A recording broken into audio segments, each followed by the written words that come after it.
Welcome to your first ever Wild Ohio Podcast. I'm your host, Jordan Phillips, joined by Abby Rodebeck, Marketing Coordinator. John Kaufman, Wildlife Officer assigned to Fayette County. We'd like to welcome all of our listeners. This is going to be a fun and interactive way that we can bring knowledge experts from the Ohio Division of Wildlife to you for your commute or in your living room. With that said, I'm going to kick it to Abby, and you can introduce our first guest. Yes, so with us today to kick off our very first episode is Chief Kendra Wecker. Thank you for coming and welcome. Well, hi, Abby, Jordan, and John. So good to be here with you today. Welcome. Yeah. Well, we're going to jump right in. And Chief, I'm kind of curious, this is something that we're excited about and wanted to kind of get your feelings on why you saw a podcast being relevant at this time and what you hope to get out of this experience for our listeners. Sure. Well, I think we have a variety of ways to convey information. And a lot of times we read it in terms of news releases, social media, and the written word. But people like to also hear from us. They like to hear our voices, how we interact. They like to hear the why behind our decisions. And I think this is just another way for us to communicate to our dedicated constituents out there, the Ohio hunters, anglers, trappers, bird watchers, and let them know what we're working on, why we're working on it, and what is important to them that we can help them with. That's awesome. We're really excited ourselves to be here. So you're chief of our whole division. You didn't start out as chief, though, correct? Correct. What has been your career trajectory that got you to where you are today? Well, I started out as a seasonal employee, like a lot of the staff here at the Division of Wildlife. I started right after college in a position in wildlife management. They had a need for a, quote, librarian, they called it, to catalog all the resources that they had in their library. And I'm not a librarian by trade. I have a degree in zoology, but I wanted to get my foot in the door, and this sounded like a good opportunity. So I started here. I met a lot of people, and I knew very quickly this is where I wanted to be the rest of my career, and I was going to work something out somehow to get in full time. So I did several seasonal positions, and then finally had the opportunity to get on full time after about 2.5 years. And I've been here ever since and moved up through the chain, just like a lot of folks, but I was the wildlife diversity coordinator for a long time, and I dealt a lot with legislative issues as well. And then I became the information education executive administrator, which is in charge of our graphics section, our communications, media, marketing, all that fun stuff here in the Division of Wildlife and how we communicate, and then was asked to become the chief after that. So here I am. How long, Kendra, have you been the chief? I've been the chief since January of 2019, so 6 years. Okay. Heading into our 7th year. So, you talk about getting in with the Division of Wildlife, and I think everyone in this room has a similar story in the fact that there was a lot of volunteering, seasonal positions. It's highly sought after.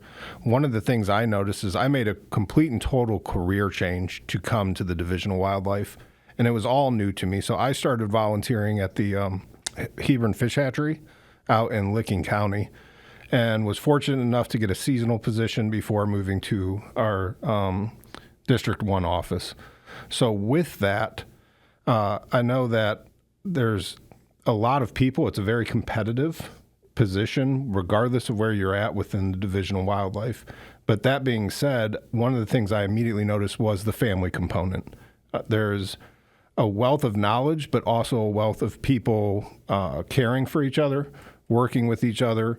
And that really is one of the things that makes us unique amongst all state agencies, I think. You see a lot of different state agencies working, but you don't see that continuity. And it's something I've always been proud of, that in the information and education section, I may be out with an officer one day and engaging with the public that way.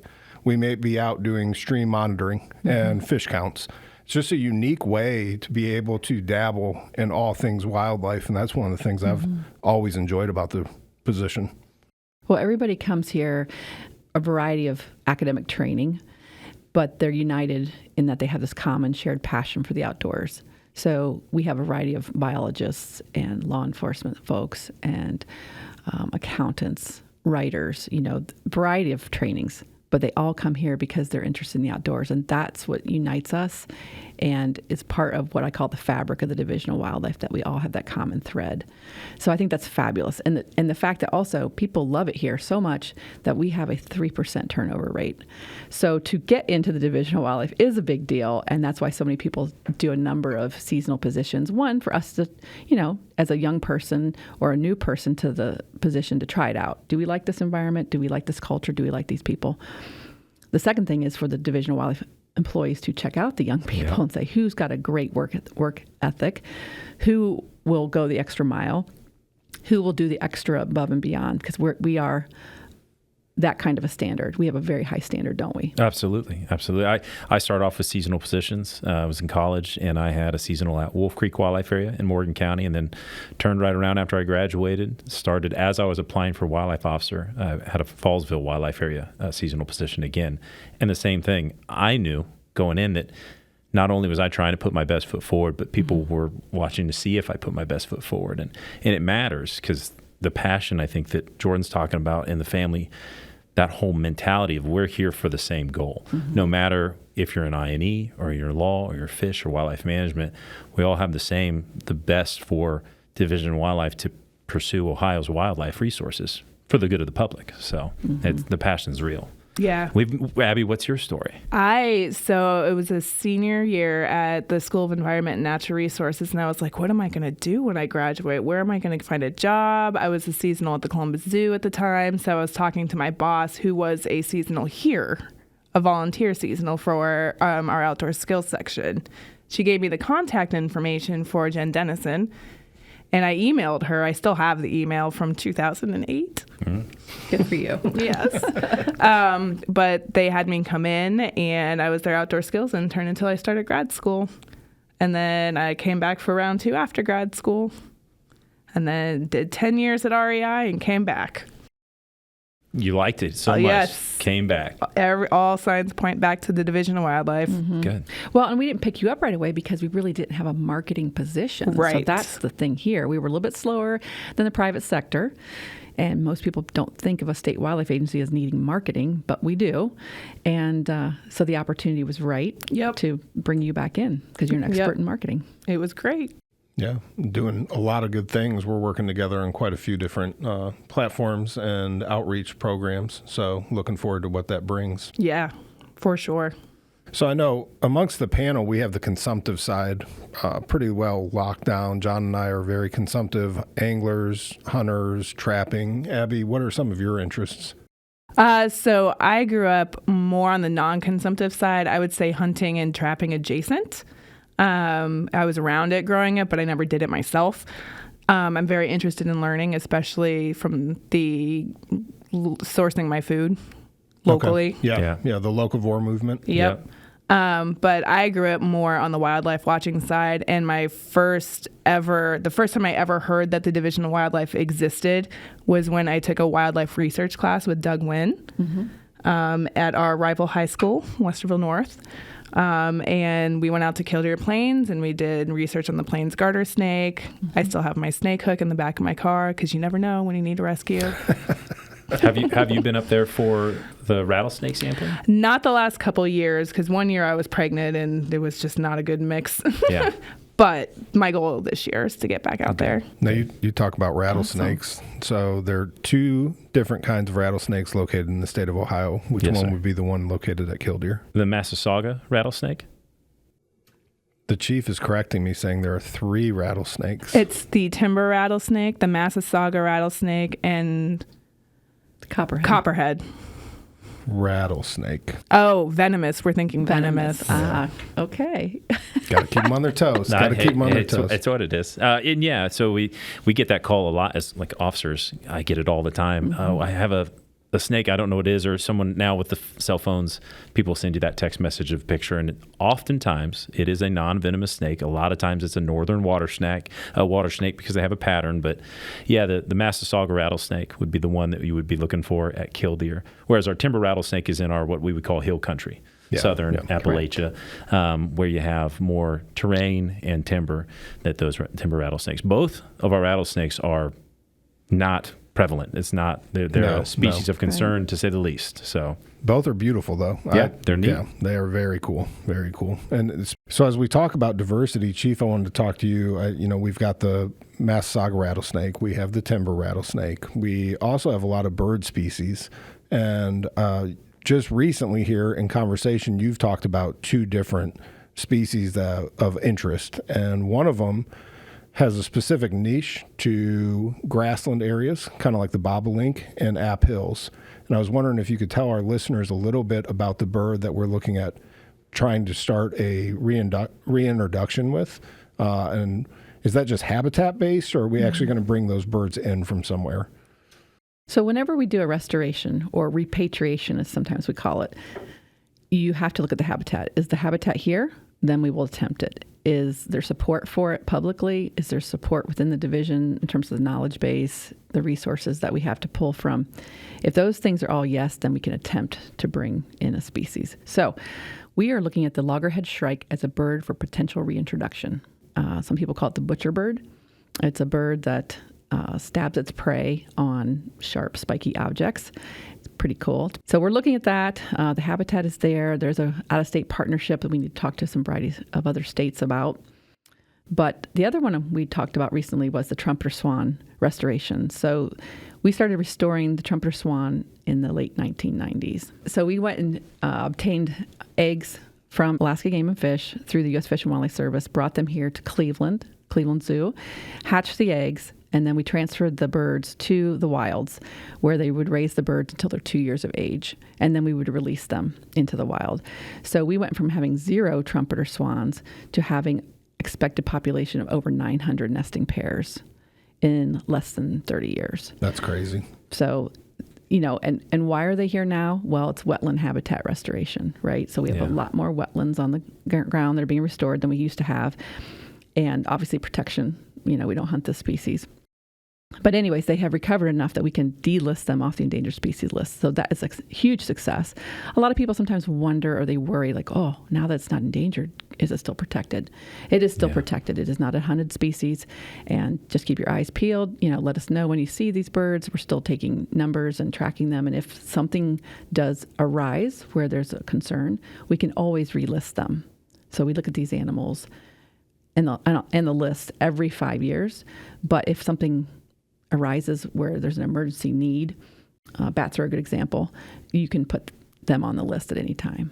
With the trumpeter swans, correct me if I'm wrong, Chief, but up on Lake Erie, some of our public marshes, McGee Marsh, Ottawa National Wildlife Refuge, other public spaces, we have quite a few breeding trumpeter swans up there, right? Right. That's where we see, I know I don't see a lot of trumpeter swans in my neck of the woods in southern Ohio, but when I go up there for different events, I always see swans. Right. Yeah, they're definitely up in the Lake Erie marshes, although I did see a pair in Westerville this year coming to work. Westerville, Ohio, Central Ohio. So they are moving around. They're in the Killbuck region. It's another good place to go up and see them, Killbuck Wildlife Area, Shreve area. Yeah, I'll be interested to, I'll have to go check that out, because just yesterday I was headed out to Woodbury Gun Range and getting ready, just making sure my firearm was on, doing a little paper plinking, and on the way past a wetland, and there was about a dozen swans in it. Now, if they were trumpeter or tundra, I don't know. At 65 miles an hour, I could see big white birds. Yeah, so easy to tell it's a swan, but harder to see those finer details. Usually not there. It's cold out and they've gotten pushed down, but it's pretty awesome to be able to see that. And I know being up at McGee, it's not just the swans. I'm seeing a lot more pelicans, which is amazing to think that you can see pelicans in the state of Ohio. The white pelicans. Yeah. Very, very cool to see. Well, and when you're seeing trumpeters, too, you want to make sure you're not confusing them with the mute swan. We do have mute swans in Ohio, which are an invasive species or a non-native species. They will outcompete the trumpeters. They compete for the same habitat. They will kill each other's offspring. Primarily mutes kill trumpeters. So that's why we tend to not want mutes in Ohio. They're aggressive on the ponds. They'll even push up Canada geese. During the nesting season in the spring, they'll take ownership of that waterway and push anybody out who might be competing with them for nesting habitat or food source for their young. So, and speaking of food source, I saw something a while back that 8 pounds of vegetation a day, I believe, is what they were saying a pair of mute swans can go through, which is a lot of vegetation, if Really? that's correct. Yeah. Like eating on your grass. I think it was more aquatic. Aquatic vegetation? Yeah, Wow. yeah, but a lot. And but all three of these swans are big. These are big birds. Jumbo that we're jets. talking about. Yes. Yes. Yeah. Yeah. I'm excited about the butcher bird. That's pretty neat. Barbed wire bird, butcher bird. Now, I think they're doing that basically because they don't have talons like our birds of prey. So they're putting them on, they're skewering their catch on these locations, barbed wire, what's the tree? Locust. Yeah. Locust thorn. Yeah. And then they're using that to actually tear apart chunks of food, correct? Yeah, that's interesting.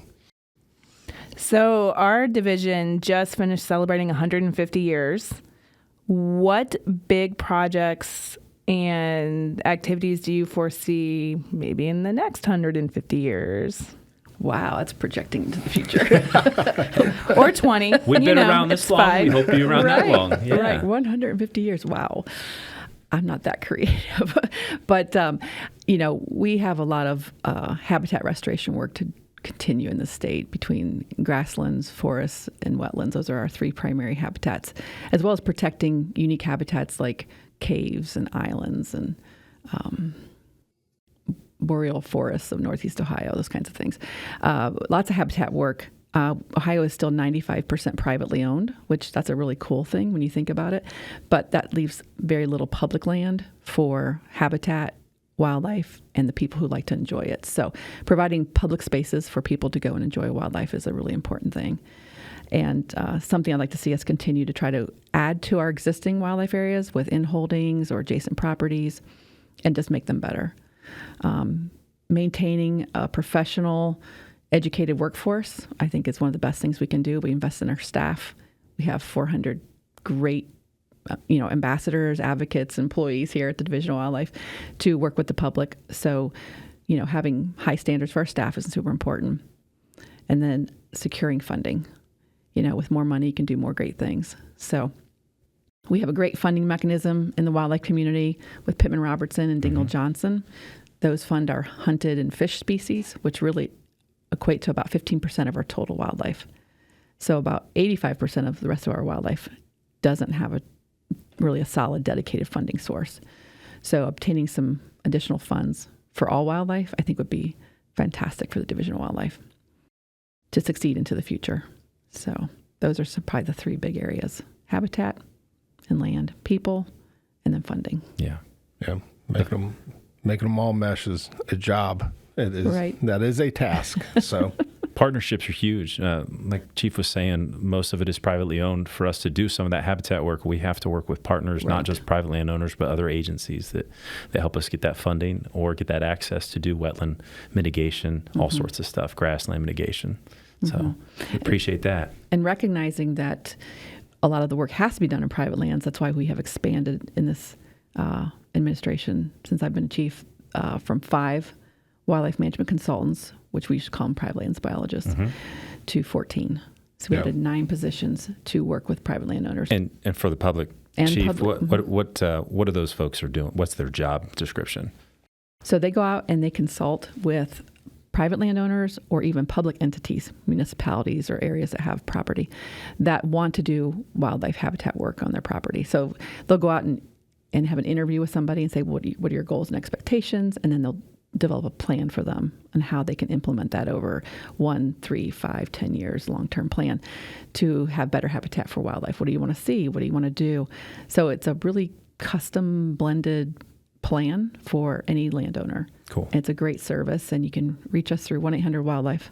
Yeah, and so they also are steering that landowner to resources that are available through an RCS and the FSA office and EQIP, and there's a lot of acronyms that go into this, but there's a lot of there's a lot of programs that help benefit. So there's lots of options for private landowners. It makes it so much easier for a landowner to navigate all those different, like you said, agencies that are involved. If you want to access some of that government money that's available for doing that habitat work, as a private landowner by yourself, it would be complicated. It could be frustrating. You have someone who knows the system a little bit better from the Division of Wildlife helping you. Hey, this is how we can get the habitat on the ground. This is how we can help you fund the habitat on the ground. Gives you that point of contact. Yeah, absolutely. Are these consultants, is it for rural private landowners, or can they come to an urban setting for someone who's trying to figure out what to do with their backyard, for example? Yeah, good question. So they will meet any size landowner at their property.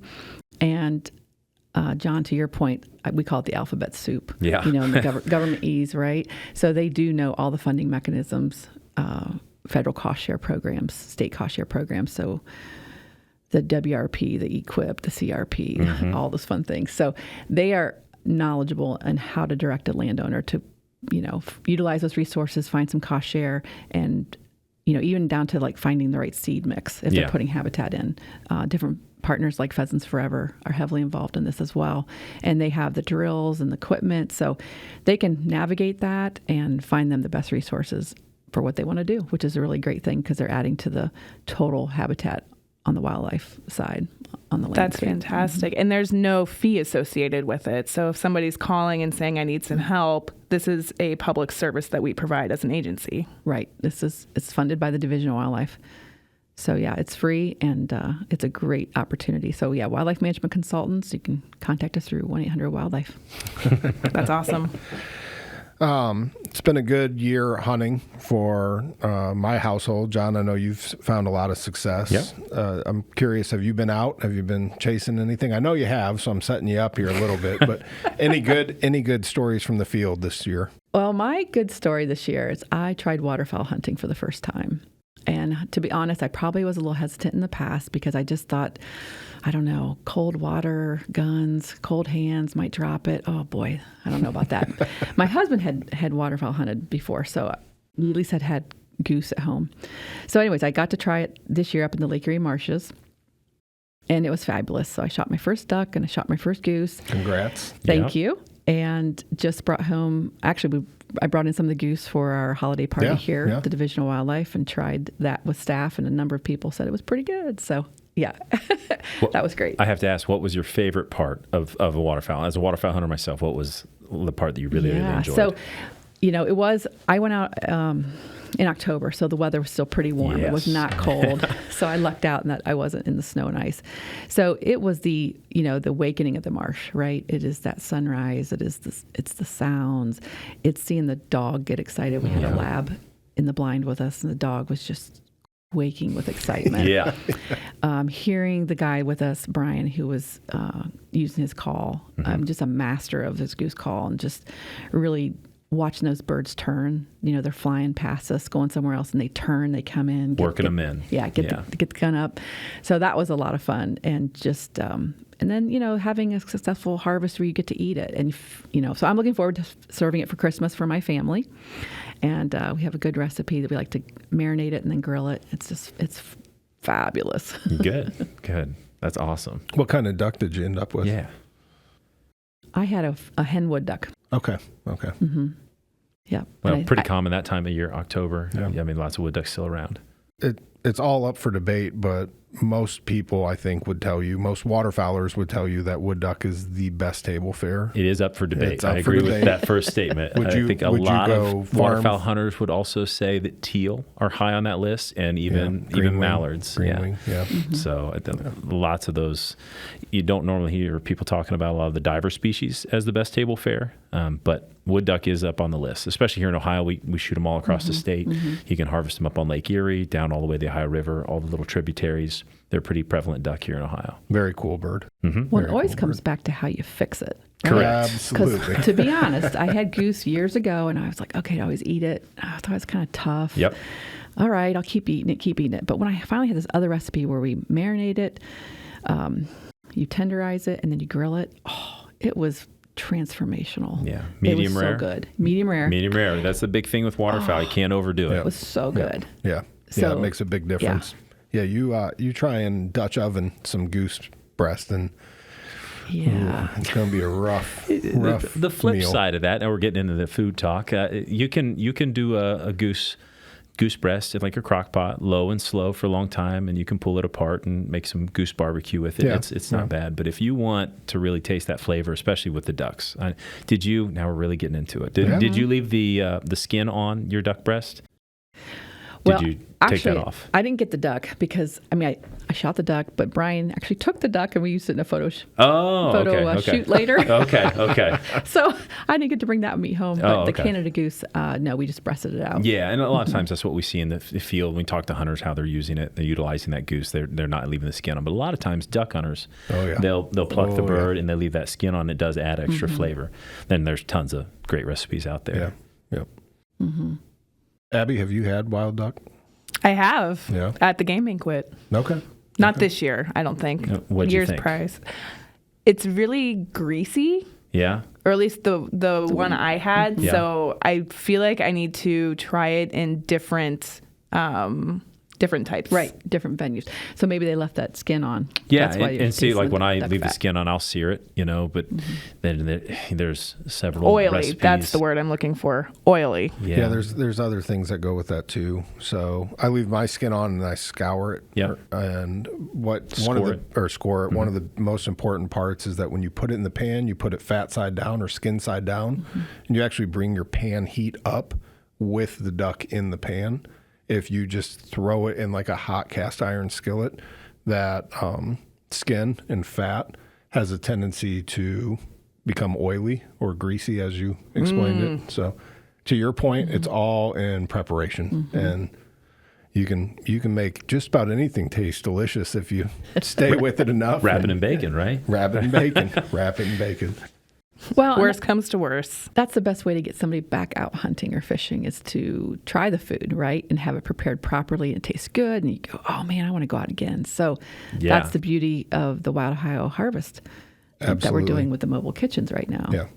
And it gives you the remembrance of a hunt throughout. But what you're referencing is we've got 3 mobile food kitchens, and that is wild proteins that are being provided there. And we're taking these trailers as an outreach to different events. So it may be at the Columbus Fish Show or the Columbus Boating Expo. Yeah. Mm-hmm.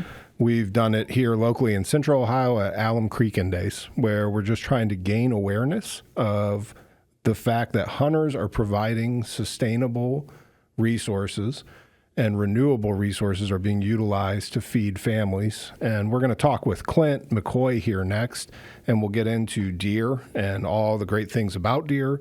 FHFH is going to be on the list, so I'm not going to take too much from that segment. But yeah, absolutely. There's no part of the process that isn't enjoyable, if you were to ask me, whether it's getting someone new involved or you're going with a seasoned hunter. There's benefits throughout. And some of my most fond hunts have not been quote unquote successful hunts. Some of the best times I've had in the woods didn't have me coming out with a harvest or a tag punched, but just some memories that will last a lifetime. An experience. I had one time when I was deer hunting, a bluebird landed right on my gun, right in front of me. Yeah. Oh, really? And I just will never forget that. That bird landed there. It's beautiful. It looked at me. I looked at it, and then it flew off. Yeah. I mean, you get to when you hunt and you're spending that time in the woods or the field, you see things that you don't always see if you're not up that. You talked about watching the marsh wake up.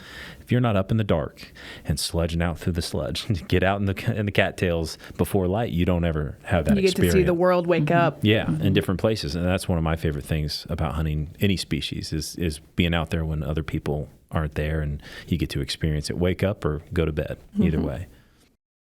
Very good. Thank you for taking time with us today to kick off the first podcast. Absolutely. I can't wait to see where you guys take this. I think it's going to be a lot of fun. We have so many topics to cover, and I'll be curious to hear what the audience wants to hear more about. So, yeah. Absolutely. Thank you for the opportunity. Yeah. You're welcome. Take care. Yeah. Whether you're a hunter, angler, or trapper, the Hunt Fish OH mobile app has everything you need to make the most out of Ohio's outdoors. Use the app to buy hunting licenses, permits, check deer and turkey harvests, review regulations, report unusual wildlife sightings, locate public hunting and fishing areas, and more. Find the free Hunt Fish OH app in the Apple and Android app stores. I'm Brian Plasters, and here's the latest Ohio wildlife news. Ohio's deer season is nearing historic levels. For the third consecutive year, the season total has surpassed 200,000 checked deer. The areas with the top deer taken are familiar names like Coshocton, Tuscarawas, Knox, and Muskingum counties. On Lake Erie, results from the annual fish surveys revealed that walleye hatches in the western basin were the smallest since 2016. But because of recent hatches from 2018 to 2023 have been well above average, Lake Erie anglers can expect walleye fishing to remain fantastic for years to come. And finally, winter is an excellent time to view bald eagles. They begin their courtship and nest building activity in January and February, and now is one of the best times to view them. You can learn more about these topics on the Ohio Division of Wildlife's website, wildohio.gov. With your latest wildlife news, I'm Brian Plasters. Now back to Abby, Jordan, and John. Thank you, Brian. Welcome back to your Wild Ohio Podcast. This next segment, we are going to be talking with our deer biologist, Clint McCoy. But before we dig into what's going on with the deer herd, Jordan, John, how's your hunting season been? John, I'll let you go first. Okay. Yeah, I don't want to speak for everybody because everyone has their own deer season, but mine's been pretty good. I've been successful in the field. Other hunters, family members have been successful. One of my sons, I got a bunch of sons, but one of my sons shot his first deer this year, and back in October. It was buck or doe. It was a buck. He was we had a conversation because I want success. I want him to have success. For new hunters, you oftentimes see that. Clint, you probably talking to deer hunters all the time. If they're not successful, they start feeling a little let down. And I wanted him to be successful. So I told him, what are you in for? He'd like to shoot a buck, but he'd like to shoot a doe. He didn't care. Luckily, the first year that came in, because I don't think it would have mattered, but the first year that came in was a little buck, and he rock solid, did everything he was supposed to do, paid attention, time on the range paid off. And now, was this archery or gun season? This was archery season. We used a crossbow. Okay. He is 8, so he's not of the size yet that I could really confidently put a compound in his hand and get him out. But again, spending time on the range, I knew that he was rock solid. I kept telling him, my big thing, not to take too much time before Clint talks, but is he kept wanting to see that arrow strike. And for our shooting sport people, he lifting the head up. And I said, Bud, Dad is going to be in your ear the whole time.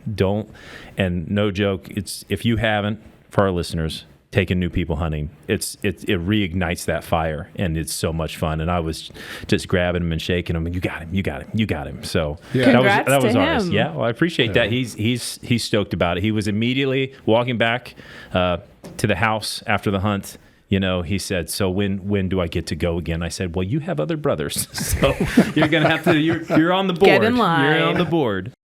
So mine's been successful, productive as well, actually. So we hunt pretty hard in my household, so we've been out in the field quite a bit. But I'll just kind of stay with John's sentiment into taking someone new. So my son is 5 years old, and he was able to go on his first deer hunt with me this year. Now, it sounds like John was probably in a tree stand or a ladder stand with his son.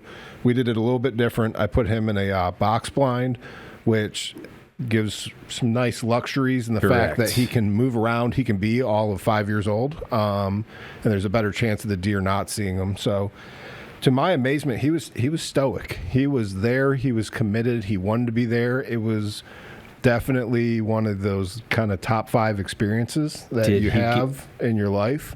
Were there deer to see? And he saw deer. We were able to harvest a deer, and he came unwound in that blind. I mean, we were high-fiving, we were hooting and hollering, and if you were to ask him, and I'm going to probably just have to confirm it for him, we shot, Dad, by far the biggest doe anyone has ever seen in the state of Ohio. So it was really good. And, that's something that's awesome to share with anyone, but especially when it's someone that is within your household, because one of the things that I know that we'll talk about with you, Clint, today, but that's feeding us. Yeah. So, I mean, for the rest of the year, when we're having those meals, there will be a hunt remembrance throughout that. And that's something that is amazing. And, I hope is not taken for granted, because that's conservation at the core. That's a luxury that we have. It's not a privilege that we have, but it's a luxury and something that's near and dear to me, and it's been a great season. So, we still got a lot left. It goes till February 2nd, so I'm going to stop rambling because I know Clint wants to talk about some of that as well. But with that said, so Clint, you've heard both John and I are seeing good numbers, putting up good numbers. Now, that's kind of all over the place. My hunt with my son was on private. I know that John's was on private as well, but I've also been on some public areas this year, and I've seen pretty good numbers. What are you seeing or hearing across the state? We're seeing pretty much what you guys are saying. Is if harvest is any indication of what's on the landscape, which typically it is, we're in for near record numbers. We got deer. We got lots of deer, and folks are doing a pretty good job harvesting them. Harvest is well up compared to what we typically do is compare to a 3-year average, just to wash out any of the year-to-year variation that we will see. Bad weather and stuff like that. Bad weather, on specific days, particularly in gun seasons. Opening days really crappy. It's really hard to make up for that throughout the rest of the week. But on the whole, when we're looking at 3-year average comparisons, we're well ahead of where we've been. Yeah, which is I'm hunting Central Ohio predominantly, and Gun Week was awesome weather. It was cold, a little windy on a couple days, but there was no heavy rain. It was enjoyable to be out there, and right into the extended gun weekend as well. Cold, but not a lot of rain. Really great time to be out there with a firearm and have that extended range of efficiency. So I mean, gun week was pretty amazing actually. When you really dive in the numbers, I mean, we had, I believe it was 85 of our 88 counties saw harvest increases of 10% or more. Wow, that's crazy. With you think about crossbows and archery, a 4-month archery season. And over the last couple of years, we're seeing that, that archery success continues to climb and climb and climb. And a lot of people are taking advantage of that 4-month season, which is great. It's been, correct me if I'm wrong, but it's been a while since we've seen gun numbers like that. It has. For almost as long as I've been here. So I've been here since 2014. Okay. We have, at least for the last half of that time that I've been here, we've been hovering within a couple thousand deer of 70,000 during gun week. And this year, I think we were 87 or something. Yeah. Now, there's some reasons for that. Number one, we have more deer on the landscape. I mean, I think every metric that we are looking at, whether it's harvest related, observation surveys, hunter opinion surveys, all of those metrics that we use to gauge the size of the deer herds have been telling us and are telling us that there's more deer on the landscape. But number two, we had, for the first time, we had our deer management permits were available during the gun season. We weren't quite sure how that might go as far as impact to the antlerless harvest, but it seems we've moved the needle some. Antlered harvest during the gun week was up like 12 to 15%, something in that neighborhood. Antlerless harvest during the week was up 30%. So folks were definitely anxious to utilize that permit with a firearm during gun season. Yeah, they're getting to the end of that window. Yeah. Because that permit's now available for this season. It was through the extra weekend or the 2-day season. So they're feeling the grind. They were, but there's also a lot of them that were taking advantage of the opportunity to use a cheaper permit. Yeah, right? Absolutely. So, there were folks that certainly had purchased that permit earlier, archery season, and was like, yeah, we can wait. We got gun season to use it, and they used it. But there certainly were folks that were like, oh, it's gun season. Oh, there's a cheaper permit. Let's get that, and we'll go. And that's great. It's incentive to kill an antlerless deer, which we need folks to do. Yeah, I think I kind of fell into that. Sorry, go ahead. When you say deer management permit, for those who might not necessarily know what that is, could you go into a little bit more detail? Sure. Yeah, deer management permit is just it's a cheaper permit than the regular deer permit. So regular deer permit for a resident Ohioan that's not using a senior discount or anything is $31.20, something like that. So change $31.20, but regular permit meaning a deer of either sex. Yeah, right. Yep. And so requirement of male deer for a regular permit would be what? What makes it a buck? Requirement? What makes a buck a buck? Yeah. Oh, at least one antler 3 inches or longer. Very good. Yeah. So, and then the deer management permit it's our way of incentivizing hunters to harvest antlerless deer, because it's essentially half the price of a regular deer permit. It's $15. And what's the benefit of harvesting antlerless deer? Well, that's the way that we manage the deer population. So, harvesting deer is great, but in order to manipulate the population and try to move it in directions that we want to see it go, requires being able to manipulate the antlerless portion of that harvest, because those are the ones that are providing the babies, putting babies on the ground and raising them to recruitment age. Well, I thought it was an awesome resource for us to be able to utilize. So I know I was able to harvest my buck before gun season this year, and with those antlerless permits being half the cost, knowing that I still needed more venison in the freezer for my family, but also the cost savings to that. And I usually try and donate some deer, whether it's to some coworkers or needy family or FHFH, which we can talk about here in a little bit. But once gun season came, I had 3 of those in my pocket and a big smile on my face and was ready to rock and roll. I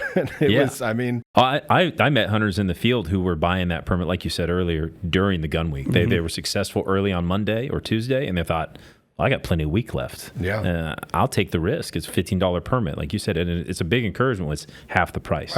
Right. So the odd thing is, though, it hasn't. You might think it has, just given the number of permits that have been sold. We've actually, at the end of gun week, I think we were like double the number of antlerless permits that we had sold, compared to the average over the last couple of years. You would think that permit sales are way up. But permit sales are up, but they're only up about 5%.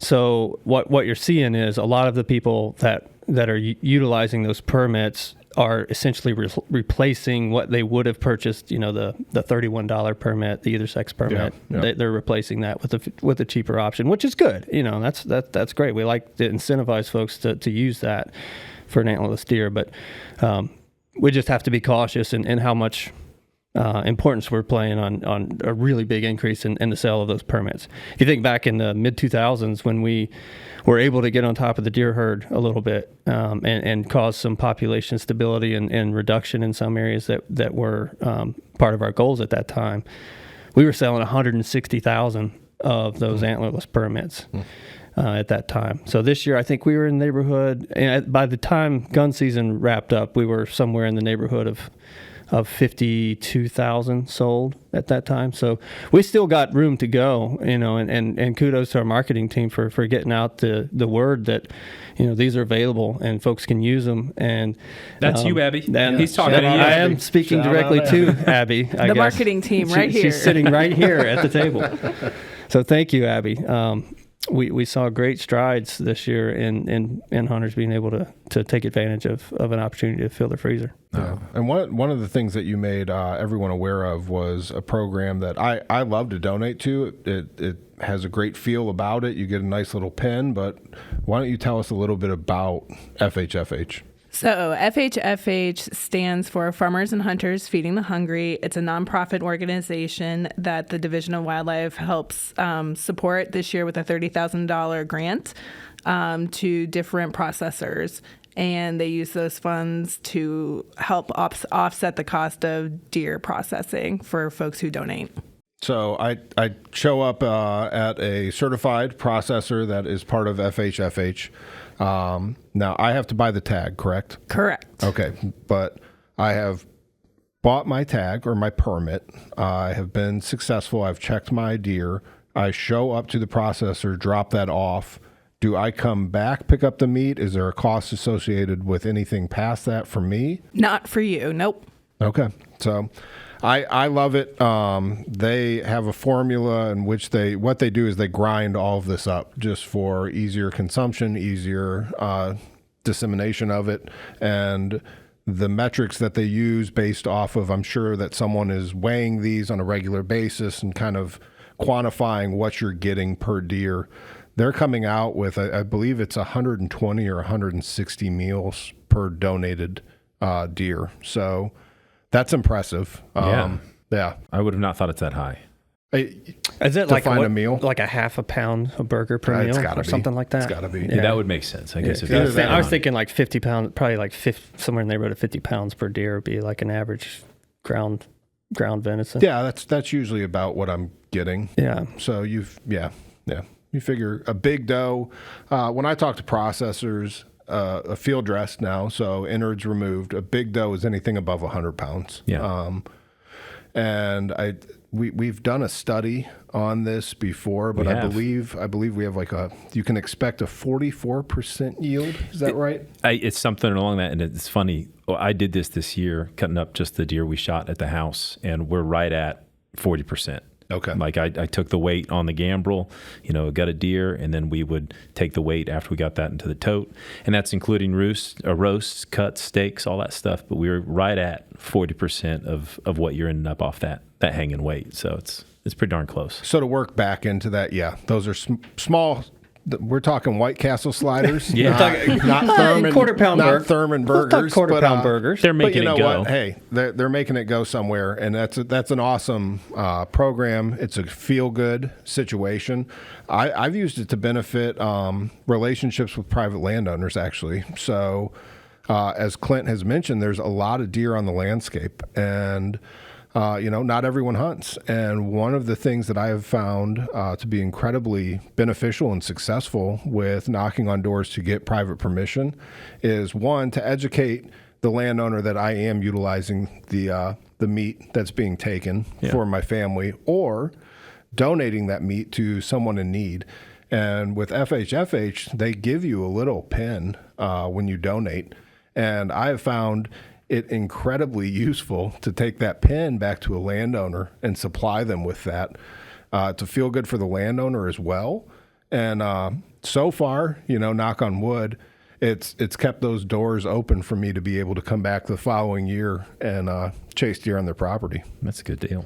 There's about 34 processors throughout the state of Ohio that take deer that are affiliated with FHFH. So it'd be as simple as just a hunter contacting their processor. Hey, are you in the program? You can do that. You can go on their website. You can get to their website through our website, wildohio.gov. I think the only other question I have for you, and I get this quite a bit, but someone will come up to me, they're a bit disgruntled because we're talking about how great the deer season has been for all of us, and we've been productive within it, but I've been going to the same spot for 20 years, and I don't see deer anymore, and there are no deer left. And I've had this conversation multiple times with folks, and just tell our listeners a little bit about what deer are looking for. Why after 20 years would I not be seeing deer like I was when I first started? Yeah. So the first thing that I've learned is when I encounter a comment like that, I haven't seen deer, I don't argue with them. I say, oh, okay, well, let's think about, you're not seeing deer. Everyone else is seeing deer, and everyone else is killing deer, but you're not seeing them. I believe you, so let's dive into why that might be the case. Yeah, absolutely. And so if you think about what happens to undergrowth, the trees, over the course of 20 years. Habitat can change substantially, especially, and of course, it can depend on what the habitat looked like 20 years ago. If the habitat 20 years ago was a mature forest with very little undergrowth, and it's still a mature forest with little undergrowth, not much has changed, right? But if you're 20 years ago, you had pretty good deer habitat, you had some edge habitat, you had some thick areas, you had some open areas, you had some nice big trees here and there. Then 20 years later, a lot of that's been replaced by big trees. That's just the nature of succession, right? I mean, that's how habitat moves. It moves from open to brushy to big, tall trees. Yep. And so the best deer habitat is, some folks might think it's the big, tall trees, the quote unquote, the woods, right? And, there can be good habitat in woods if they're managed properly. But in many cases, our big woods in Ohio, if I'm thinking in the southeast, for example, aren't really managed that well for deer. I mean, they might provide acorns here and there on a good mast year, which I think we had a pretty decent one this past year.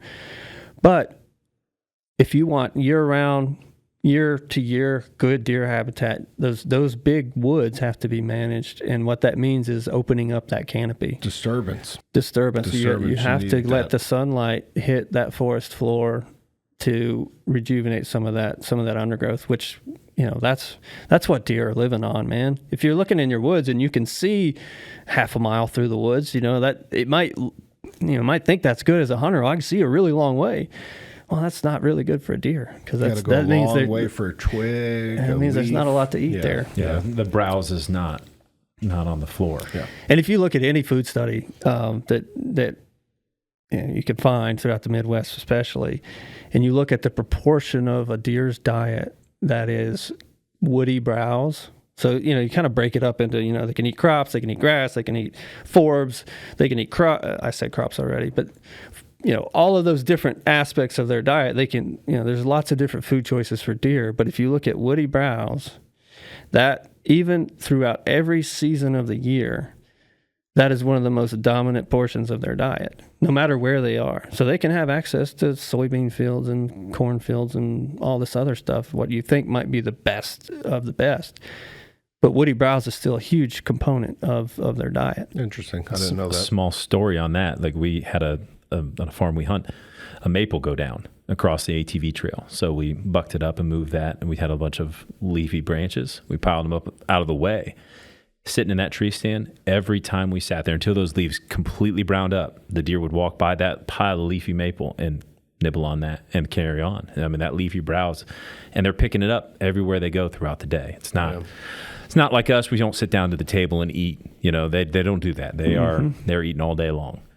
Yeah, you think about the poundage that a deer consumes. It's like 8 pounds of forage for a 150-pound deer in a day, every day. In a day.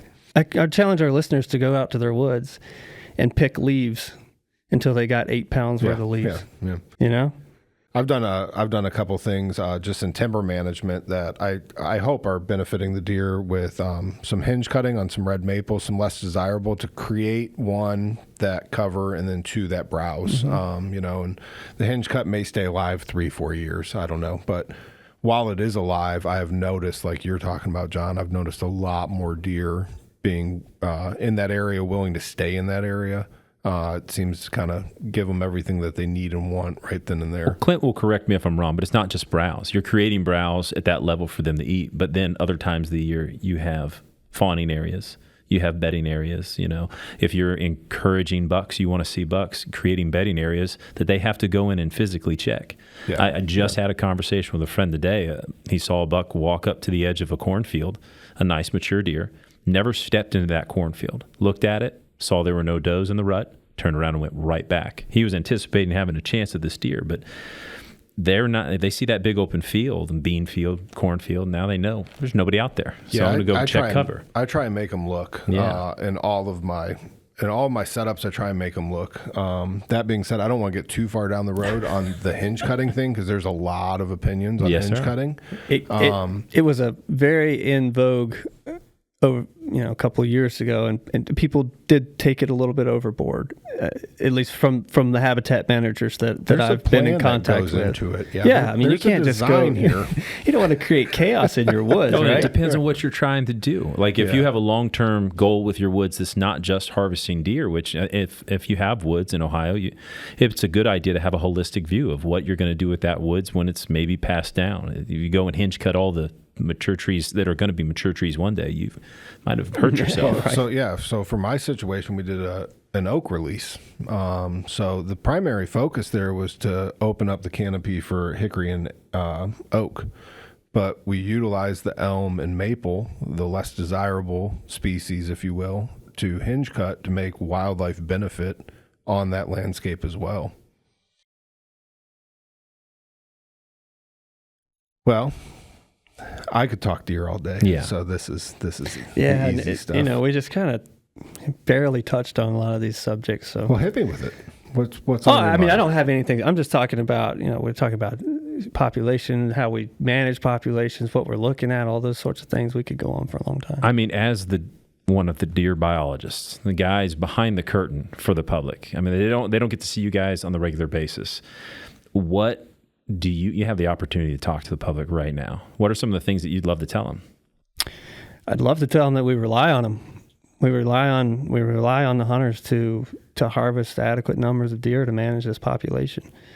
You know, this deer evolved with 30 plus predators bigger than coyotes, and they survived all of them. We're talking about American lions, American cheetahs, dire wolves, these giant bears. I mean, lots of predators over the course of time that these deer have survived to withstand. And now you think about the predator landscape, and especially in Ohio, it's pretty minimal, right? Yeah. I mean, I live in a pretty urban area nearby, and there's about 5 or 6 deer at any given time in my backyard. Yeah. Very dense deer population. Their predator Here we has are. 4 rubber wheels. Yeah, Yep. Correct. Dodge, Chevy, and Correct. Ford. So Yeah. So if I was to say anything, it's that we need your help. We need your help. There's no way to manage this deer herd without you harvesting antlerless deer. Yeah, and participating in the surveys. I get the Absolutely. archery survey. Yeah. Every year. If you've never got it, it's a survey where they take in when you go into the tree stand, if you saw deer, what sex of the deer were, and then other species. I was actually I was looking at some of that data today, actually. Oh, good. Yeah. Well, you got mine back. All right. Well, I thank mailed you. it. Appreciate it.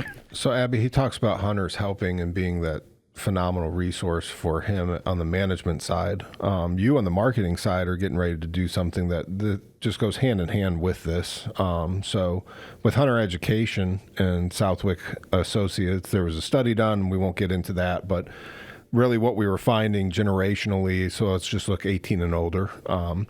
We were finding that people were becoming hunter ed certified, and they were taking that course as an adult onset hunter, thinking that they predominantly were going to get the resources, the tools, and the knowledge that they needed to be able to go out and deer hunt. Correct. And they were finding that it was kind of leaving them a little bit more to be learned. Yeah, weren't really getting that. So a lot of that study, what that study told us is that new hunters need support. They need to be shown, myself included. I include myself into that population of people. You take the class, but I am somebody who needs to be taken out and shown how to do things. So one of the things that you're doing for this year that's starting out this month is direct emails. Tell us a little bit about like what's that information entail, because it's not going to all be deer, but I think that our listeners would find that incredibly relevant to getting out there and pursuing. Yeah. So what one of our goals is to help address that issue is working with Jordan here and letting all the new hunters that graduate from the class that are 18 and older, letting them know what courses are happening in their area to help give that social support. Those hands-on courses, right? Correct. So our staff, subject matter experts, if you will, working with other organizations, but Meeting really, faces of the division, Yeah. getting to know our staff, and that we're here to help them learn how to get out in the field. And in some of these situations, I know it can be daunting. You're just getting into this, and I really want to deer hunt. I want to go, but I'm in Abby's neighborhood. I see the deer, but I can't hunt the deer where I'm at. And I just am not really sure I'm ready for that hour drive out to the woods. We have staff that are going to be out there on a lot of these clinics on site, helping show you tree stand safety, helping show you sign, and in some situations, helping you get in a tree so that you can hunt that afternoon. So they're designed to get people out there. They're designed to properly inform and educate. It's a sense, a source of advocacy for hunting as well as filling freezers, which we didn't talk very much about that. But there's a lot of good ways to eat a deer. Yes, there are. And you talk about the clinics. Most all our districts are putting on butchering clinics. Yeah. So it's one thing to get geared up and go out and sit in that tree stand or sit in that ground blind, but then you're successful.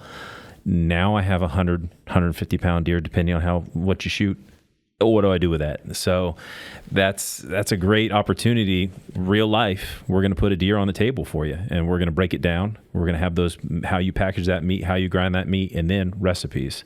So all that stuff's on the Division of Wildlife as well. Yeah, I think if you're listening to this and you're struggling and you just don't know what the next step would be, the next step would be our website. We advertise all of these hands-on clinics through our website, through our Wild Ohio Harvest page. There's a plethora of resources. The other thing that's nice is that we're easy to find. Another way that I would recommend, and John may have a different opinion on this, but I don't think so, is at the back of the regulations book. Back of the regs. There is a county officer in every single county. As long as we have enough county officers through. Okay, I won't get into that. You can get a contact if your county is vacant in the regs. Yeah. The one next to you is probably north, south, east, west. You can find someone that you can get a hold of. Absolutely. Call your county officer. Not only will he or she be a wealth of resource knowledge, but they can help walk you through. And a lot of times, I would think a lot of times kind of connect you with some other people that are passionate about taking that new hunter out. And to go into, like, Abby's got this experience where she's an adult hunter trying to onset hunt, trying to get this going. Some of us, myself included, we had those mentors at a young age, family and friends. So a county officer has the know about in that county. There are sportsmen's groups, local clubs, fishing games. They still are out there. They're still active, and there's still members who are passionate about hunting and fishing, but maybe they don't have a mentee, someone to actually take anymore. And like we said at the beginning of this program, that's a whole huge open door to have fun in another level. As I tell folks, like, I think hunters progress. You're in the Abby, you're in the learning about it stage. And if you go out and you're learning about it by yourself, there's a lot of learning. There's not a lot of teaching. A lot of mistakes are being made. And then you get into where you're starting to be successful. And then later, it's the giving back. That's where you're taking people hunting, you're sharing that knowledge. And if you don't do that, you're missing out on that full spectrum of what, in my opinion, hunting is part of. Yeah, a lot of folks will call that the progression of a hunter. Yeah. And it is. It truly is. And you and I have had plenty of conversations about that. Yeah. And I think we both decide and agree that we're almost as happy when someone else pulls the trigger as we are. We're allowed to be a little honest. We still like to be successful. We're a little slow on the uptake, Abby. I know that surprises you, but yeah. So, well, I will say, Clint never told us how his deer season went. We got a deer biologist here. Did you have a good deer season, Clint? I had a less than normal deer season. I have 2 young kids that have many other activities that desire lots of different, lots of things that I have to do in addition to deer hunting. That'll do it. So I'll say one positive for this deer season was I got down to a friend's place and set up a ladder stand and a ground blind and took my son with me because those are going to be the places that we were going to hunt. So he kind of got to see the experience of, all right, well, here's where we're going to set this up and hopefully come back later to see if we can harvest a deer. And so he got him jacked up. Yeah. So immediately after that, within days, he's YouTubing deer hunting videos. Where normally it's always been whatever sport is in that season. So whether it's football videos or baseball or whatever. So now it's YouTube deer hunting videos, which I have to caution. Some of those can be a little bit content go the wrong way. But his number one Christmas item this year is a crossbow. So excellent. Next year things could things could progress very quickly. Absolutely. We hope so. Yeah. Get that management permit. Get him out early. I used them for the first time this year, and I was glad that I did. I'd used them before, but just the extension for us to be able to use that all the way into, I'll call it late December, but that extension gun season, what a phenomenal way to be able to. So I'll be honest, the deer team, which is two of us essentially, me and we haven't even mentioned the other half of this. The other half of the punch. duo. Yeah. We had reservations about extending that permit into the gun season. Our fear was, so the initial intent of that deer management permit was to get permits, multiple permits in hunters' hands as early in the season as possible, to put pressure on hunters, but incentivize them to harvest early. Because there's one thing that we know is the earlier a hunter harvests a deer, the more likely they are to harvest a second deer or a third deer. So initially, when that permit was first developed, there was the cutoff date prior to gun season. It was, you got to go get that doe, make sure that you get it, or else hunters just like we do with everything else. We're procrastinators, right? Yeah. So there was some reservation on our parts as to opening that up, and it would just be, deferring harvest. And we saw a little bit of it. It's not a complete success story, but we did see a little bit of deferral of harvest out of the archery into the gun season. But I think we've made up for some of that deferral and some increased harvest that we were worried we might not see. Yeah, I can think of more scenarios where it plays into your favor than it does the other way. Yeah. I wouldn't have taken my 5-year-old out with a bow if I was still trying to chase the big buck, for instance. But knowing I can take him out with a straight wall rifle and we can be 120 yards away from a deer, I feel very comfortable that's an ethical shot for me to be taking. I mean, he was doing jumping jacks when the deer were there. He was doing jumping jacks after the deer was there. I don't think there was necessarily a difference in anything other than volume, and we were still able to be successful. Yeah. So that's cool. Yeah. Well, I want to thank you for coming in. Thanks for being our second guest on the first ever What an Your honor. WildOhio podcast. We What thought an of you, honor. Clint. No, I hope that we can have another conversation soon, because I think there's a lot of things that we can, even if we wanted to focus on one or two things and really dive in deep, it's fun to do, to kind of reveal, open the curtain and see what's happening. Yeah, I can't imagine this being a one and done whatsoever, especially with the topic of deer. I think it'd be great at some point in time we can, hopefully we'll look at incorporating some questions from the public and maybe picking your brain that way. But want to thank you for your time. Should be good. So stay tuned. Thanks, Clint. Your Wild Ohio Podcast is hosted by John Kaufman, Jordan Phillips, and Abby Rodebeck. Our guests this week were Division of Wildlife Chief Kendra Wecker and Deer Biologist Clint McCoy. The news was read and presented by Brian Plasters. Big thanks to Jeremiah Werstein for editing our first episode. Don't forget to follow the Division of Wildlife on Facebook, Instagram, and LinkedIn. And make sure you go to wildohio.gov or use the app to purchase your hunting and fishing licenses. Don't forget to join us for educational events around your Wild Ohio.